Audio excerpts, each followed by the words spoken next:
ভিড়টা একবার দেখো।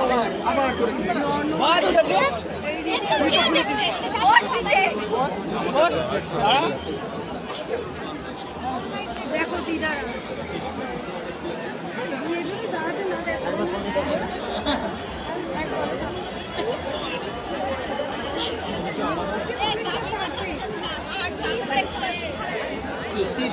এই বছর তোমরা কারা কারা পঞ্চমীর দিন কলকাতায় গিয়েছিলে কমেন্ট করো।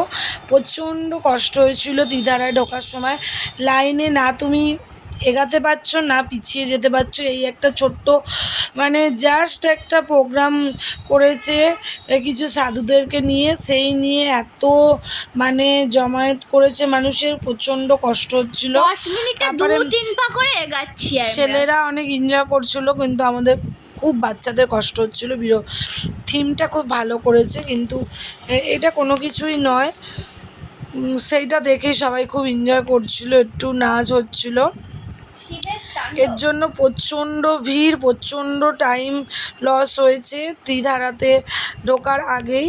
আর ভেতরে তো অনেক সাধু সন্ন্যাসী, তারপরে তোমার মা কালী যে দেখবে একটা থিম করেছে, ওটা জ্যান্ত মানে কালী করেছে, অনেক কিছুই করেছে, খুব সুন্দর মানে পাথুরে, খুব দারুণ লাগছে।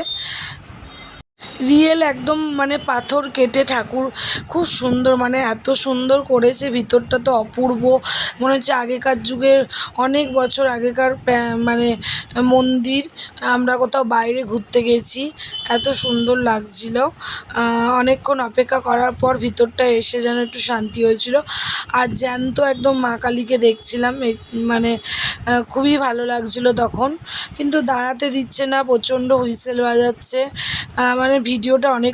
আমরা ত্রিধারা থেকে বেরাচ্ছি, হেভি হয়েছে ত্রিধারা, তোমরা সবাই আসো। ও বাবা, ত্রিধারার ঠাকুরটা কেমন হয়েছে প্যান্ডেলটা জানাবে। আর এই ঠাকুরটা পাশে, আর দেখো এখান দিয়ে যাওয়ার সময় শিয়ালদায় যে আমি নীলরতনে ভর্তি ছিলাম, মেয়েকে বলছিলাম ছোটোবেলায়